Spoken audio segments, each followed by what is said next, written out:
Anchor Text. The Last Voyage of the Monitor by Ed Akiyama. "Hey, Jake," said Toby Wilson, jostling his shipmate awake. Jake Mason opened his sleepy eyes and stared up at Toby's wide, freckled face. "Hey," he mumbled. He had been taking a nap below deck. It was December 1862, almost the new year, but there was nothing happy about it as far as Jake was concerned. Not when he was hundreds of miles away from his family and friends back in Connecticut and on a warship. "Cook's going to make a special meal for us," Toby said, hoping to brighten his friend's mood. "Great," grinned Jake. "Maybe it'll even be edible." Toby laughed. "Even if it isn't, at least we'll be able to enjoy the day. No orders to move out yet." Jake nodded. They had been anchored at Hampton Roads, Virginia, since returning from overhauling the Monitor at the Washington Naval Yard in September. As far as Jake was concerned, they could sit there until the war was over. The Monitor was an elite ship in the Union Navy, but the strangest ship that Jake had ever served on. It had a long, flat hull topped by a revolving iron turret with 2 guns mounted on it. An open iron pilot house sat atop the turret. The ship looked like nothing more than a tin can on a shingle. The Monitor, however, had proven its worth as a warship 9 months earlier in this very place when it met up with the Confederate ship the Merrimac. If the Monitor was strange-looking, the Merrimac was even stranger. It was a wooden warship that had been refitted and covered with iron. The Monitor had no trouble outmaneuvering it, but the Merrimac was sturdy, and all the shells the Monitor fired at it had not demolished it. After 4.5 hours of fighting, the 2 ships called it a draw, and the Merrimac retreated. Since then, the Monitor had seen little action, which was fine with Jake. He had seen enough fighting and wanted to get out of this war alive. The day passed pleasantly. The men did their ship's chores and then sat around telling war stories. As the day darkened, they saw people light bonfires along the shore and heard the laughter of women and children. It reminded Jake of happier times back home with his family. Then the crew enjoyed the cook's special dinner, which was better than usual, if not delicious. Afterwards, Captain Bankhead addressed the crew. "I don't want to dampen the occasion," the captain said in a clear, loud voice, "but we have our orders, and we set sail tomorrow for Wilmington, North Carolina." There arose a loud murmuring of annoyance from the crew. "We'll be joined there by 2 other ships, and proceed to a critical blockade of Beaufort, South Carolina," finished the captain. "Are they crazy?" muttered one old sailor at the table. "This tin can isn't any more seaworthy than a leaky bathtub." Jake had to agree. Being part of a blockade didn't bother him. There would be other Union ships, and there was safety in numbers. But getting there was another matter. The Monitor was fine navigating rivers, but was far less steady in the open sea. The next day, the men awoke to stormy skies. The Monitor did not set off that day, nor the next day, nor the next. Finally, on December 29th, the skies cleared, and the Monitor set off down the coast. The ship was towed by the sturdy steamer the USS Rhode Island.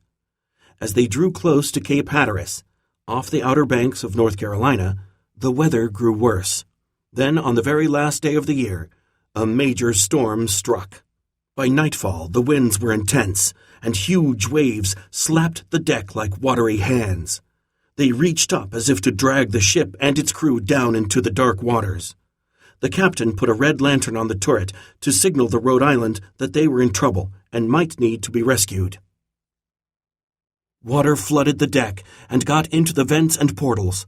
Jake, Toby, and other crew members retreated to the safety of the turret pilot house, the highest point on the ship. Captain Bankhead ordered the pumps to be started to remove the incoming water, but it was soon clear that the pumps couldn't keep up with the rising water.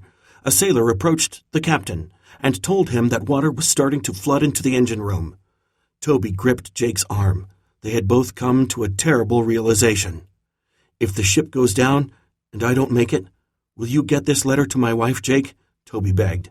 He held out a crumpled envelope. Jake nodded and took it. "And you do the same for me," Jake said, handing his friend a letter he had written to his family. "I will, but you're more likely to get through this alive than I am," said Toby, and he shook his head. "I can't swim." Before Jake could reply, Captain Bankhead ordered the anchor to be dropped. Through the driving rain, Jake could see rescue boats descending from the Rhode Island. Hope rose in his chest. Perhaps they would all get off the boat alive. The Monitor continued to roll up and down with each wave. The tow line that connected the two ships repeatedly slackened, then tightened with a violent yank on the Monitor. "I need volunteers," Captain Bankhead cried. "We've got to cut the tow line." Jake saw how the wind raked across the slippery deck. If he went down to get the tow line, he could easily be swept overboard. He froze, unable to move. Toby did the same. As they stood there, 3 men left the pilot house and scrambled down to the deck. No sooner did the men reach the deck than a wave struck and swept 2 of them overboard. Jake gasped. A wave of shame and guilt swept over him. The 3rd man grabbed the safety lines, which saved him, and started to move steadily along the side of the ship to the tow line. As Toby and Jake watched, he lifted a hatchet and with powerful strokes cut through the thick line, freeing the ship. Captain Bankhead cried for the engineers to stop the engines. Jake realized he was doing this to divert all the steam to the central pump. It needed to pump out as much water as possible to keep the ship afloat long enough for the rescue boats to reach them.